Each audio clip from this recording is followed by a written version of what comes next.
안녕하십니까? 복드림의 김민중입니다. 오늘은 책 쓰기에 대한 우리의 하나의 생각을 좀 편하게 할 수 있는 책 쓰기를 시작하는 마음가짐에 대해서 옛날 이야기를 하나 예를 들어 설명해 드릴게요. 삼국유사에 나오는 이야기입니다. 신라를 통일한 문무왕은 대단한 왕이죠, 그죠? 이제 나중에도 죽어서까지도 신라를 지키겠다고 수중묘를 만들어 달라고 했던 그 문무왕입니다. 그 문무대왕이 신라를 통일하고 여전히 신라의 통일은 좀 불완전한 면이 있었죠. 그래서 아직 고구려 백제 유민과 그런 반란군들도 아직 많이 있었고 국경지방도 완전하게 안전한 상황이 아니었습니다. 그래서 그 문무왕은 국경지대에 성을 쌓기 시작했어요. 나라를 지키기 위해서 성을 쌓는데 당연히 백성들의 많은 인력과 그런 시간들이 동원이 됩니다. 그렇지만 당연히 백성들은 한 푼도 받지 않고 일합니다. 부역이라고 해가지고 나라를 위한 일이기 때문에 그냥 일을 하게 되는 거죠. 그런데 국경지방의 성은 당연히 나라를 위해 쌓는 게 맞습니다. 그래서 백성들은 나라를 지키기 위해서 생업을 잠깐 접어두고 열심히 성을 쌓았습니다. 그런데 이제 문무왕이 그 성을 보니까 너무 멋진 거예요. 그 성이 너무 좋아서 그냥 자기 보이니까 굉장히 만족스럽고 그러다 보니까 욕심이 생겨서 이 성을 좀 더 쌓으면 어떨까 하는 생각을 하게 되었습니다. 그래서 이제 수도 경비를 위해서 이제 경주 근방에도 성을 쌓기 시작하고 그러다가 더 욕심이 나니까 경비와 큰 상관없이 외적을 방어하는 의미와 큰 관계없이 자기 사는 궁궐 근처에도 성을 쌓고 싶어진 겁니다.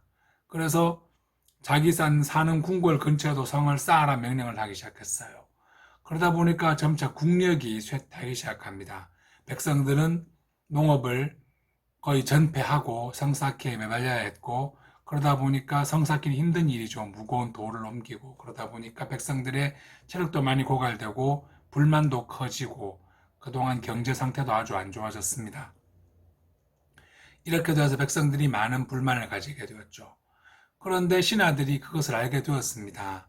그런데도 왕이 굉장히 엄격하고 무섭고 거의 절대 권력의 왕이라서 함부로 말을 못했어요.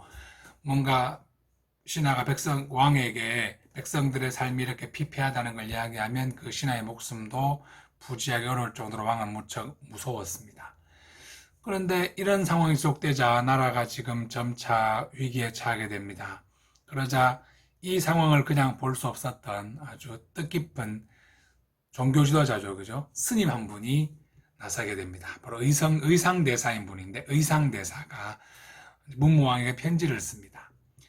임금님, 임금의 뜻이 하늘에 가 닿으면 땅바닥에 금을 긋고 이게 성이다 넘어오지 마라. 그래도 백성들은 능히 그것이 성이라고 생각하고 위엄을 있게 지킬 것입니다. 그렇지만 임금께서 백성의 마음을 헤아리지 못하고 백성이 어떻게 되는지 관심 없이 오직 스스로의 욕심만 생각한다면 아무리 좋은 돌이나 아무리 좋은 재료로 성을 쌓은들 그게 성이라 여겨지겠습니까? 라고 편지를 보냈습니다. 그 편지를 받고 임금은 크게 깨달은 바가 있어 무릎을 탁 치며 그렇구나, 내가 잘못했구나, 당장 성 쌓기를 중지하라 라고 명령을 내립니다. 제가 하는 책 쓰기는 이와 같은 겁니다. 저는 책 쓰기를 할 때 이 이야기에 바탕을 두고 해왔습니다. 즉 이야기에 있었던 그런 의상대사의 정신을 모토로 두는 거죠. 그래서 책 쓰기는 땅바닥에 금을 긋는 것이다 라는 마음으로 시작했습니다. 절대로 화려한 결과물을 얻거나 뭔가 잘하려고 하거나 잘하려고 좋은 결과를 위해서 막 불의한 힘을 가하거나 그러지 않고 그냥 써보는 거다 그 정도의 마음으로 시작했습니다. 저는 이야기를 항상 책 쓰기를 하기 시작하기 전에 아이들에게도 이야기해 줍니다. 그래서 우리는 대단한 걸 하는 것이 아니다. 단지 땅바닥에 금을 긋는 것 정도만 하는 것이다. 우리의 마음이 가는 대로 땅바닥에 편안하게 한번 금을 그어보자 라고 시작하고 그냥 흰 종이를 줍니다. 그리고 쓰라 그래요. 예. 그렇게 하면 결국 제가 만드는 이 책이 나오게 된다고 저는 감히 말씀드릴 수 있습니다. 자세한 건 다음에 말씀드릴게요. 고맙습니다.